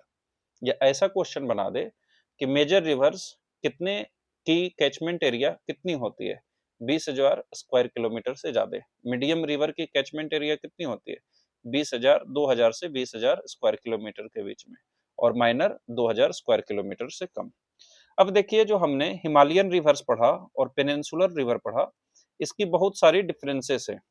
इसको हम पढ़ते हैं, यानी इस टॉपिक में हम पढ़ रहे हैं difference between Himalayan and peninsular river. यानी जो हिमालयन रिवर्स, जो हिमालय से जिसका उत्पत्ति है, जो हिमालय को काट कर आती है, वो रिवर और दूसरा जो भारत की पेनिनसुला में फ्लो करती है, ये दोनों रिवर की डिफरेंसेस पढ़नी है। ओरिजिन की बात करें तो हिमालयन रिवर्स की ओरिजिन हिमालय पर है। ये ग्लेशियर से जनरली इसको पानी मिलती है, बारिश से भी मिलती है। और पेनिनसुलर रिवर की जनरली जो ओरिजिन है वो वेस्टर्न घाट हो सकते हैं या सेंट्रल हाईलैंड हो सकते हैं। हमने जब पेनिनसुलर प्लेट्यू चैप्टर पढ़ा तो वहाँ सेंट्रल हाईलैंड का जिक्र किया था। तो ये सेंट्रल हाईलैंड या वेस्टर्न घाट से ओरिजिन हो सकती है, यानी इसकी ओरिजिन पेनिनसुलर पार्ट में है। These rivers, the peninsular rivers, origin from the peninsular part of India, while the Himalayan rivers origin is in the Himalayas. Water source जो हिमालयन रिवर से, इसको पानी सनो से भी मिलते हैं, यानी ग्लेशियर से भी मिलते हैं, और साथ में मॉनसून का रेन से भी होती है। लेकिन जो पेनिनसुलर रिवर है वो सिर्फ रेन से होती है, इसलिए ये रेन फेड रिवर है। फ्लो जो हिमालयन रिवर है ये ईयर राउंड फ्लो करती है, पेरिनियल होते हैं, आगे चर्चा की थी हमने। और इधर जनरली सीजनल होते हैं, और मॉनसून के समय में तो हाई बारिश होती है, लेकिन बाकी सीजन में लो यानी कुछ ड्राई हो सकती है। जो हिमालयन रिवर है ये नदियां लंबी है, ये मियांडर करती है, खास करके जब हिमालय से उतर कर ये प्लेन में आती है तो मियंडरिंग करती है, यानी कि घूमती है इस तरह से, सर्प के जैसा, सांप के जैसा घूमना मियंडरिंग कहलाता है। यानी इसका जो पाथ है वो, जो पेनिनसुलर रिवर है वो पहाड़ को, ये पठार को, पेनिनसुला में जो फ्लो करती है नीचे पठार है, हम जानते हैं रॉक्स है, igneous rocks and sedimentary rocks है, सॉरी इग्नियस और मेटामॉर्फिक रॉक्स है, उसको काट करके इस तरह से अपने जो वैली है, रिफ्ट वैली है, इसमें फ्लो करती है। तो इसको मियंडर का ज्यादा जगह नहीं मिलती है, क्योंकि ये पठार को काट कर नीचे से फ्लो करती है। लेकिन जो हिमालयन रिवर प्लेन में आती है तो वो प्लेन में, प्लेन पार्ट में रॉक्स नहीं होती है, नीचे मिट्टी होती है, तो वो एलुवियल सोइल्स में इस तरह से कम स्लोप होने की वजह से मियंडरिंग करती है। इसलिए हिमालयन रिवर्स लॉन्ग होती है, मियंडरिंग करती है, इसलिए इसका डायरेक्शन शिफ्ट होती है, क्योंकि मियंडर करती है। तो हो सकता है अगली साल ये यहाँ से फ्लो करना शुरू कर जाए, हो सकता है अगले साल इधर चला जाए थोड़ा। तो इसका जो शिफ्टिंग होता है कोर्स, ये कोर्स शिफ्ट होता है, और इसी शिफ्टिंग ऑफ कोर्स की वजह से इतनी फ्लड आती है प्लेन रीजन में। खास करके आप देखिए, Kosi is notorious for flooding in Bihar. Bihar में जो फ्लड है उसके लिए कोसी काफी अपना नाम कमा चुकी है, गलत सेंस में। तो वो शिफ्टिंग के कारण होती है। और ग्रेडियंट इसका स्टीप ग्रेडियंट है, कहां पर? हिमालयन क्षेत्र में। जब हिमालय में है तब स्टीप ग्रेडियंट है, लेकिन जब प्लेन में आती है तो इसका भी ग्रेडियंट क्या हो जाता है? जेंटल हो जाता है, इसका भी स्लोप कम हो जाता है। पर हिमालय में इसका जो ग्रेडियंट है स्टीप होता है। हिमालय को हालांकि इन्होंने काटा है, पर फिर भी वहां पर ये जो स्लोप है, ये जो ऊपर से नीचे नदियां आ रही हैं, थोड़ा वो स्लोप ज्यादा होती है। जो पेनिनसुलर रिवर है ये शॉर्टर है, रिलेटिवली स्ट्रेट होती है, क्योंकि ये पहाड़ को काटा हुआ है, पठार को काटा हुआ है, रॉक को काट के एक घाटी में बह रही है, इसलिए रिलेटिवली स्ट्रेट होती है, इसलिए शिफ्टिंग नहीं होती है, इसलिए फ्लड भी कम होता है। जेंटल होते हैं, यानी उतने तेजी से नहीं आ रहे हैं, पहाड़ से तो नीचे नहीं आ रहे हैं कि पूरा वायलेंट हो, तो ये जेंटल होते हैं। ग्रेडियंट इसके कैसे होते हैं? जेंटल होते हैं। इधर जो हिमालयन रिवर है ये हाई होते हैं सेडिमेंट्स में, क्योंकि जो माउंटेन है, जो हिमालयन माउंटेन है, these mountains are made up of sedimentary rocks. पहला रीजन तो है कि ये सेडिमेंट्री रॉक से, यानी सॉफ्ट रॉक से बना हुआ है। दूसरी बात यह है कि रॉक से जब प्लेन में आता है तो यही पर्वत को अभी इसका जो रिवर है, जो रिजुविनेशन है, जो बेस लेवल है, वो फिक्स नहीं हुआ है। ये अभी भी जो हिमालय है उसको काट करके प्लेन में आ रही है, यानी हिमालय अभी भी ऊंचाई पर है और प्लेन थोड़ा नीचे पर है। यानी ऊपर से नीचे क्योंकि आती है तो ये ज्यादा कट कर पाती है, ज्यादा एनर्जी के साथ आती है, ज्यादा वायलेंट है, इसलिए ज्यादा बाढ़ लाती है, ज्यादा सेडिमेंट्स लाती है। तो ये हाई होते हैं सेडिमेंट्स में, और ये लो होते हैं सेडिमेंट्स में। वजह है हार्ड रॉक्स, और साथ में इसका जो स्लोप है वो लगभग न्यूट्रलाइज हो चुका है। ये रिवर मेच्योर रिवर्स है, यानी ये अभी कट नहीं कर रही है, इसलिए ये लॉस है। जो हिमालयन रिवर्स होते हैं वहां लार्ज डेल्टा बनते हैं, जैसे गंगा ब्रह्मपुत्रा डेल्टा जो है ये दुनिया की लार्जेस्ट डेल्टा है, जिसे सुंदरबन डेल्टा कहते हैं। इंडस रिवर भी पाकिस्तान के सिंध के नॉर्थ में गिरती है, वहां एक लार्ज डेल्टा का निर्माण करती है।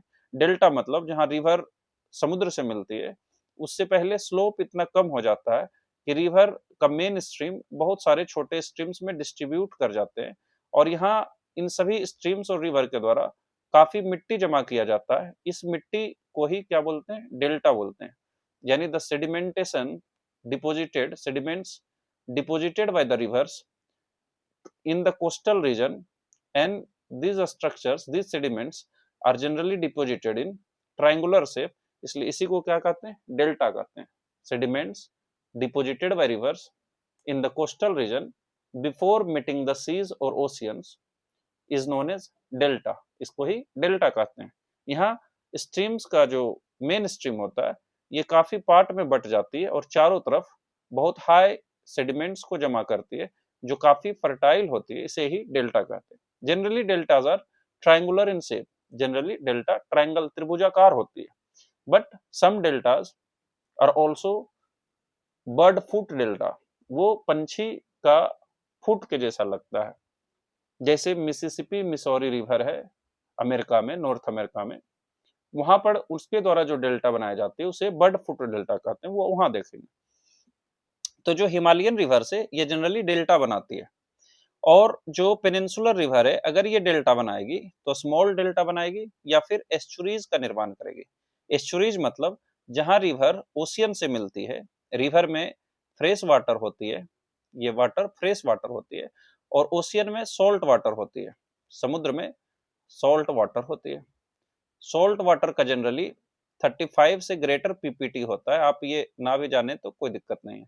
यानी सॉल्ट की मात्रा 35 पार्ट्स पर 1000 होती है। अगर 100 मोलिकुल लें, सॉरी 1000 मोलिकुल्स ऑफ वाटर ले, H2O ले, तो उसमें 35 मोलिकुल्स मिल सकते हैं सॉल्ट की। सिंपल टर्मिनोलॉजी में पार्ट्स पर 1000 का मतलब ये हुआ सिंपल में। उसमें अब डिटेल में नहीं जाना है कि वेट लेंगे या काउंटिंग लेंगे, जैसे 100 मोलिकुल्स का वेट लेंगे, क्या लेंगे, उसमें नहीं जाते हैं। सिंपल है कि सॉल्ट वाटर होती है ओशियन में और फ्रेश वाटर होते हैं रिवर में, जो दोनों जहां मिलते हैं वो एक डिस्टिंक्ट रीजन बनाते हैं। यहाँ पर ब्रेकिश वाटर हो जाता है जनरली, ना तो समुद्र जैसा खारा रह पाता है, ना तो रिवर जैसा फ्रेश हो पाता है। दोनों के बीच में जो होता है इसे ब्रेकिश कहते हैं, जो 7 से लगभग 35 पीपीटी को कहते हैं। आप ये छोड़ दे सकते हैं, आप सिंपल समझिए कि समुद्र में सॉल्ट वाटर होते हैं और रिवर में फ्रेश वाटर होते हैं, दोनों जहां मिलते हैं एक ब्रेकिश वाटर होती है, और ये उसी रीजन को जहां पर रिवर ओशियन से मिलती है उस पार्ट को ही हम एस्चुरीज बोलते हैं, जहां डेल्टा नहीं बनते, डायरेक्ट रिवर समुद्र से मिलते हैं। वहां का जो डाइवर्सिटी है ये भी ज्यादा होते हैं, यहाँ फ्रेश वाटर की मछलियां भी मिल सकती है, सॉल्टी वाटर के भी यानी सी के भी मछलियां मिल सकती है। जनरली यहाँ पर एक जो इसको इकोटोन भी कहते हैं, या फिर जैसे कि यहाँ पर डाइवर्सिटी भी बहुत हाई होता है, मछलियों की प्रकार भी बहुत ज्यादा हो सकती है, समुद्री लाइफ्स की प्रकार भी बहुत ज्यादा हो सकती है। मतलब जो एस्चुरीज बनाती है, जो पेनिनसुलर रिवर है, वो या तो डेल्टा बनाएंगे तो स्मॉल, या फिर एस्चुरीज का निर्माण करेगी, लेकिन हिमालयन वाटर लार्ज डेल्टा का निर्माण करती है। फ्लडिंग जो हिमालयन रिवर से, क्योंकि इसमें बहुत ज्यादा फ्लो होते हैं वाटर के because of the glaciers melting, और ये सेडिमेंट्स भी ज्यादा लाते हैं, इसलिए इसमें फ्रिक्वेंट और ज्यादा वाइड स्प्रेड फ्लड्स होते हैं। लेकिन इस तरफ लेस फ्रिक्वेंट या फ्लड होंगे भी तो लोकलाइज्ड होंगे, छोटे से एरिया में होंगे। हिमालय में अगर फ्लड आएगी तो बहुत लार्ज एरिया में आएगी। एग्जाम्पल हिमालयन रिवर्स का है गंगा, इंडस, ब्रह्मपुत्रा, और इस तरफ गोदावरी, कृष्णा, महानदी, नर्मदा, तापी, सभी के बारे में डिटेल से पढ़ना है। दूसरा क्लासिफिकेशन जो रिवर की है, क्लासिफिकेशन ऑफ इंडियन रिवर्स, ये drainage system on the basis of orientation toward sea. अगर वेस्ट की तरफ जा रही है, सॉरी ईस्ट की तरफ अगर जा रही है, तो ये बे ऑफ बंगाल में गिरेगी, इसलिए इसको बोलेंगे बे ऑफ बंगाल ड्रेनेज सिस्टम। जो वेस्ट की तरफ फ्लो करती है, क्योंकि अरेबियन सी वेस्ट में है, ये वेस्ट में गिरेगी, अरेबियन सी में गिरेगी, इसको बोलेंगे अरेबियन सी ड्रेनेज सिस्टम। तो कहाँ रिवर गिर रही है, एक तो था कि कहाँ से ओरिजिन है, हिमालय से है तो हिमालयन रिवर्स कहेंगे, पेनिनसुला से ओरिजिन है, पेनिनसुला पर फ्लो करती है, सो उसको पेनिनसुलर रिवर्स कहेंगे। दूसरी है कि कहाँ को जा रही है, अगर बे ऑफ बंगाल में जा रही है तो बे ऑफ बंगाल ड्रेनेज सिस्टम बोलेंगे। अगर अरेबियन सी में जा रही है तो अरेबियन सी ड्रेनेज सिस्टम बोलेंगे। जो बे ऑफ बंगाल ड्रेनेज है और अरेबियन सी ड्रेनेज है, इसका डिफरेंस पढ़ेंगे।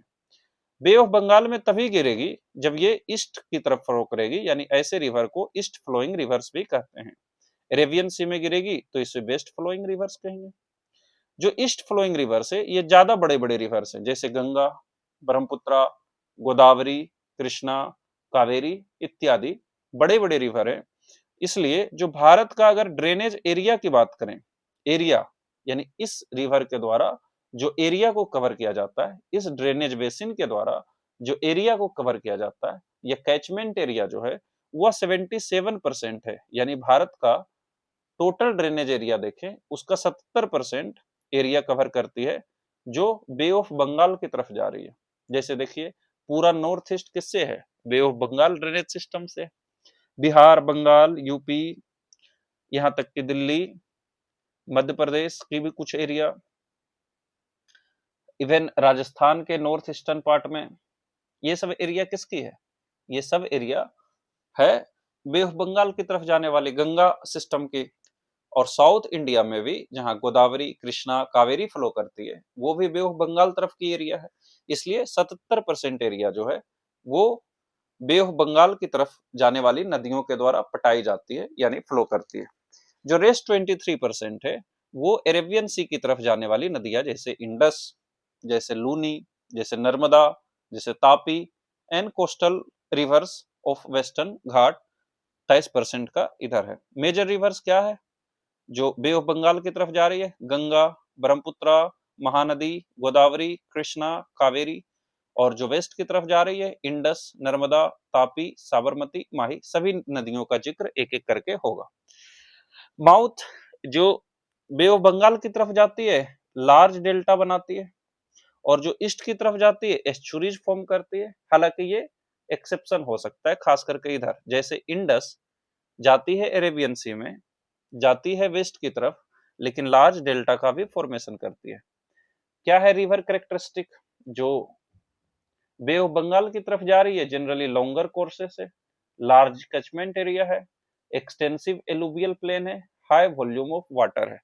एक्सटेंसिव एलुवियल प्लेन्स कैसे? क्योंकि उत्तर प्रदेश, बिहार, वेस्ट बंगाल, दिल्ली, ये सब का एरिया में कौन फ्लो कर रहा है? गंगा रिवर सिस्टम, इसलिए एक्सटेंसिव प्लेन है। इस तरफ रिवर जाने वाली ये सब क्या है? 100% नहीं है सही, इसमें एक्सेप्शन हो सकता है, जैसे शॉर्टर कोर्स बोला है, लेकिन हम जानते हैं वेस्ट तरफ जाने वाली नर्मदा लंबी दूरी तय करती है। बोल रहा है स्मॉलर कैचमेंट एरिया है, इसका कैचमेंट एरिया कम होगा, छोटा होगा, नैरो इनलेट्स होगा और स्विफ्ट फ्लो, तेजी से फ्लो करती है। तो ये 100% नहीं है, आप सिर्फ समझिएगा कि जनरल टर्म की बात की गई है। ज्योग्राफिकल रीजन जो हिमालय की है, जो बे ऑफ बंगाल की तरफ जा रही है, किधर है? नॉर्दर्न, जैसे उत्तराखंड, उत्तर प्रदेश, ये सब में गंगा यमुना की सिस्टम जाती है। सेंट्रल ईस्टर्न इंडिया तो पूरा है हिमालयन रिवर्स की। वेस्टर्न इंडिया में लूनी, नर्मदा, तापी, ये सब बानस, ये सब बानस भी तो खैर उधर का ही आगे आएगा ये सब। तो इधर जनरली वेस्टर्न इंडिया और वेस्टर्न घाट में फ्लो करने वाली नदियां। एक लास्ट टॉपिक आज का बचा है, वो है evolution of Himalayan drainage system, कि जो हिमालयन ड्रेनेज सिस्टम है इसका इवोल्यूशन कैसे हुआ। हमने पहले पढ़ा कि major Himalayan rivers existed even before the formation of Himalaya, Himalaya के बनने से पहले भी था, यानी कि their existence predates the collision of Indian plate with Eurasian plate. Indian plate है, यूरेशियन प्लेट है, जब इंडियन प्लेट यूरेशियन प्लेट से टकराती है तभी हिमालय का फॉर्मेशन होता है। क्योंकि ये नदियां हिमालय के बनने से पहले ही फ्लो कर रही है, यानी ऐसा भी कह सकते हैं कि ये नदियां ये दोनों प्लेट के टकराने से पहले ही फ्लो कर रही है। ये जो बीच में गैप था इसी को तेथिस सी बोलते हैं, यानी जब हिमालय नहीं बना था तो बीच में जो सी था उसको तेथिस सी बोलते थे, यानी तब ये नदियां जिस सी में गिरती थी इसको ही क्या बोलते हैं? तेथिस सी बोलते थे।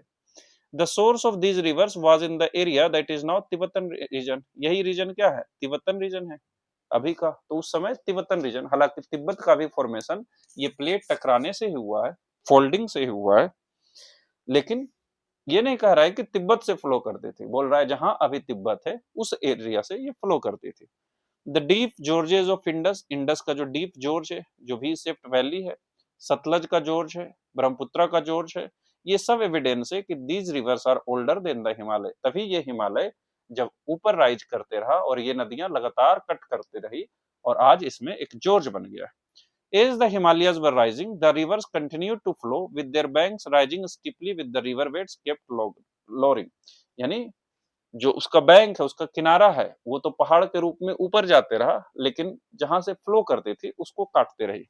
This shows that the vertical down cutting was significant। यानी जो वर्टिकल, क्योंकि ये इस तरह से पहाड़ जा रही है और नदियां इसको इस तरह से काट रही है, तो ये वर्टिकल हुआ ना, ऊपर से नीचे की ओर दिखेगा ना। यहाँ पर अगर कोई देखता है तो ऊपर से नीचे कटा हुआ दिखेगा इस तरह से, यहाँ से नदियां फ्लो कर रही है। And was occurring at rate faster than the rate at which Himalayas were rising, thus cutting deep gorges। तो हिमालय जिस रेट से फ्लो ऊपर जा रहा था उसी रेट से या उससे थोड़ा तेजी से ही काट रहा था, इसलिए अभी डीप जॉर्ज बन गया। Therefore, many of the Himalayan rivers are typical example of antecedent drainage। इसलिए जो हिमालयन रिवर्स है इसमें बहुत सारे एग्जाम्पल है एंटीसीडेंट ड्रेनेज की, यानी those rivers which were flowing even before the formation of the Himalaya. सभी हिमालयन रिवर्स हिमालय के बनने से पहले नहीं फ्लो कर रहे थे। जैसे गंगा हिमालय के ऊपर से सोर्स है, ये हिमालय ग्रेटर हिमालय के गंगोत्री ग्लेशियर से शुरू होती है और धीरे धीरे प्लेन की तरफ आती है, तो ये हिमालय के बाद बनी है। लेकिन जो नदियां हिमालय के भी नॉर्थ से आ रही है, जो तिब्बतन प्लेट्यू के एरिया से आ रही है, जब हम रिवर पढ़ेंगे तो ऐसे नदियों का जिक्र करेंगे, जैसे इंडस, जैसे सतलज, जैसे गंडक, जैसे कोसी इत्यादि नदियां हिमालय के बनने से पहले ही वो ऊपर से ही आ रही है, पहले से ही फ्लो कर रही है, उसे एंटीसीडेंट कहेंगे। अब देखते हैं कि लंबाई के दृष्टिकोण से भारत में 10 नदियां कौन सी है, ये आपको याद रखना पड़ेगा, क्वेश्चन पूछा जा सकता है। आप 3 भी याद रखिएगा तो चलेगा, वो है IBG। आई से इंडस भारत की सबसे लंबी नदी है, हालांकि भारत में इसकी लेंथ बहुत कम है, मात्र 1114 किलोमीटर है। ये याद नहीं करना है, ये भी नहीं करना है, ये गंगा में याद करना है कि गंगा की लेंथ 2525 किलोमीटर है और ये पूरा का पूरा भारत में है। गंगा जो बांग्लादेश में जाती है वहां इसका नाम दूसरा हो जाता है, उसको अगर इंक्लूड करेंगे तो लेंथ ज्यादा होगी, पर ये जो गंगा का लेंथ दिया रहता है 2525 किलोमीटर, वो सिर्फ भारत में दिया हुआ रहता है। तो सबसे लंबी नदी इंडस है 3180 किलोमीटर। नहीं याद करना है आपको डिस्टेंस, बस याद रखना है कि भारत की सबसे लंबी नदी इंडस है, दूसरे पर ब्रह्मपुत्र है, तीसरा पर गंगा है। गंगा का लेंथ आपको याद रखना पड़ेगा 2525 किलोमीटर। लेकिन गंगा इसलिए इंपॉर्टेंट है कि भारत के अंदर इसकी लेंथ सबसे ज्यादा है। तो अगर क्वेश्चन आता है कि the longest river of India, तब तो आपको इंडस देना है, पर आता है the longest river in India, यानी भारत में सबसे ज्यादा लंबाई किस नदी की है, तब गंगा है। ऐसे नदियां जो भारत में भी बहती है या भारत में बहती है, लेकिन जरूरी नहीं है कि उसका लेंथ इंडिया में पूछ रहा हो, बस सिर्फ पूछ रहा हो भारत की सबसे लंबी नदी क्या कौन है, तब बोलेंगे इंडस। लेकिन भारत में जिसकी लंबाई सबसे ज्यादा है वो गंगा है। अगर क्वेश्चन आएगा तो उसमें क्लियरली ये बात का जिक्र रहेगा और ऑप्शन भी उस तरीका से दिया हुआ रहेगा कि आपको क्वेश्चन समझ में आ जाएगा, वहां कंफ्यूजन नहीं होगा। 100 में 99 क्वेश्चन ऐसे रहेंगे जो कि आपको पढ़ते ही समझ में आ जाएगा, अगर आप ये बात जानते हैं कि जो इंडस है ओवरऑल इसकी लेंथ बहुत ज्यादा है, पर भारत में इसकी लेंथ बहुत कम है। फिर गोदावरी भी है लंबी नदी, इसलिए इसको बोलते हैं गंगा ऑफ साउथ इंडिया, या इसे ही बोलते हैं दक्षिण गंगा। ये क्वेश्चन पूछा हुआ है विभिन्न एग्जाम में, हर एक बार पूछता है, बहुत बार पूछता है। तो दक्षिण गंगा क्या है, दक्षिण गंगा किसको कहते हैं, गोदावरी को कहते हैं। ये क्वेश्चन पूछा जाता है। फिर कृष्णा है, यमुना है, नर्मदा है, महानदी है, कावेरी है, तापी है या ताप्ती है, ये सब नहीं याद रखना है, आप 4 याद रखिए मैक्सिमम ऊपर से, इंडस, IBG और फिर गोदावरी जिसे दक्षिण गंगा कहते हैं, इतना पर्याप्त होगा, पूरा याद रखने की जरूरत नहीं है।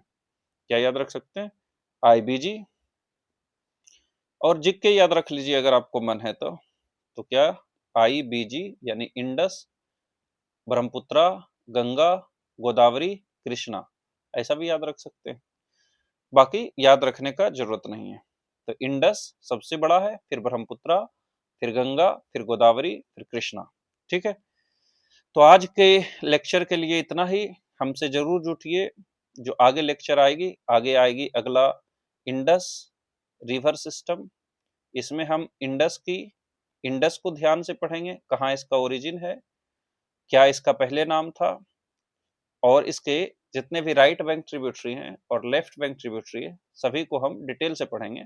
और इसी तरह फिर गंगा के बारे में, ब्रह्मपुत्रा के बारे में, गोदावरी, कृष्णा, कावेरी के बारे में, वेस्टर्न फ्लोइंग रिवर्स के बारे में हम पूरा चैप्टर को खत्म करेंगे। So continue studying with us. तब तक के लिए अपना ख्याल रखिए और देखते रहिए हमारा चैनल, और सब्सक्राइब भी कीजिए। हमारा चैनल जो है बार्क बीपीएससी और बार्क ऑल्सो, जरूर से जरूर सब्सक्राइब कीजिए, ताकि हम जितने लेक्चर दें आपको मिल सके। और आप इसको पढ़ के, हमारा नोट्स पढ़ के, आप जरूर कोई भी किताब अगर पढ़ रहे हैं, आपको कोई भी चैप्टर नहीं समझ में आता है, जरूर हमारा लेक्चर को ट्राई कीजिए। हमारा पूर्ण विश्वास है कि आपको बाकी नोट से, बाकी लेक्चर से हमारा लेक्चर काफी फायदेमंद लगेगा। तब तक के लिए मुस्कुराते रहिए, और तब तक के लिए टाटा, बाय बाय।